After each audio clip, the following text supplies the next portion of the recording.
Some elements of La Soledad Solitude pictured Jorge Thielen Armand's debut feature film about life in a crumbling colonialist mansion in Caracas encourage the imagination.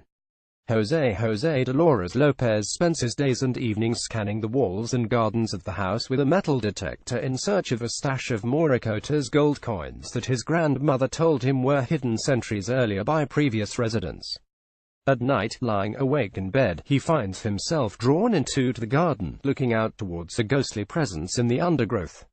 Though the film blends fantasy and realism, it is rooted in the reality of crisis-stricken Venezuela, just as Jose trawls the empty shelved shops and illicit street stalls of Caracas in desperate search of food and medication for his family. Mr. Thielen Armand spent entire days scouring shops for batteries while filming. Even fantastical twists, the sudden presence of José Longdeceit's grandfather, a white horse appearing in the mansion's twilight garden one night, are met with acceptance. And why not, says Mr. Thielen Armand, considering the daily absurdities that Venezuelans encounter. You face very magical realist challenges here. The director chooses his words deliberately. Magical realism, a concept particularly associated with Latin American art, has proven fertile ground on which to critique and raise alternatives to oppressive social and political forces. La Soledad is the latest in a glut of Venezuelan films telling unflinching, complex stories of life in the troubled Andean nation. It might seem surprising, given the increasingly authoritarian regime of Nicolas Maduro, that these films have often benefited from state funding. Venezuelan cinema has been supported by CNAC, an autonomous state-backed funding body, since 1994, but a major reconfiguration came in 2005 with a reform to the country's national cinematography law.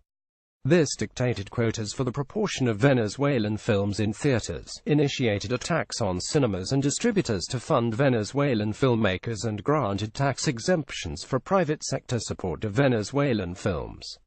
Since the new law came into effect, more and more Venezuelans have been going to cinemas. A record 4.2 meters did so in 2014.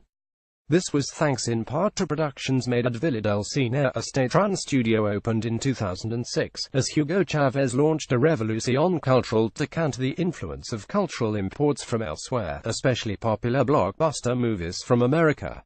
In practice, this has meant big-budget, tub-thumping revolutionary epics that perpetuate a mythology of Venezuelan socialism. Leading the way as attendance figures fell was Libertador the Liberator, a biopic of Simon Bolivar, the country's revolutionary hero. But independent filmmakers have begun to play a significant role, too, with the recent proliferation of social realist productions. Of the 4.2 meters tickets sold in 2014, around 700,000 were for Pelo Malo Bad Hair, Mariana Rondon's gritty examination of attitudes towards race and sexuality in the slums of Caracas. The film, which won awards and recognition across Latin America, Europe and the United States, is one of several recent releases to achieve commercial success at home and receive critical acclaim abroad. Azul y No Tan Rosa, released in Britain and America as My Straight Son, a Villa del Cine production, won Best Ibero-American Film at the 2014 Goya Awards, Spain's version of the Oscars, a first for Venezuela. In 2015, Lorenzo Vigas desde Ala From Afar became the first Latin American winner of the Golden Lion, Venice Film Festival's top prize. Earlier this year, La Familia, The Family, directed by Gustavo Rondon Cordova, became the first Venezuelan film to be selected for Critics' Week at Cannes. All of these films show how issues such as class, race, gender and sexuality have become enmeshed in Venezuelan life and politics. Venezuelan cinema is at a very special moment, says Mr. Thielen Armand. These are films dealing with social issues, and that's a very good thing.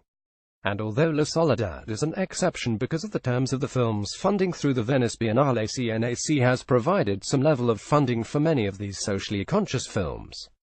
But as the country's political and economic crisis worsens, this new wave of Venezuelan cinema risks foundering just as it is gathering momentum. Cinema attendance has dropped off in the past couple of years, as has the number of CNAC-funded films. Increasingly too, the bright, young minds vital to such cultural movements are leaving the country. La Soledad was shot in February 2016 when Mr. Thielen Armand returned to Venezuela. That December he lives in Canada. 15 of the film's 25-strong crew had emigrated. There's an exodus, he says, and that's very scary. Questions have also been raised about the independence of CNAC under the Maduro regime.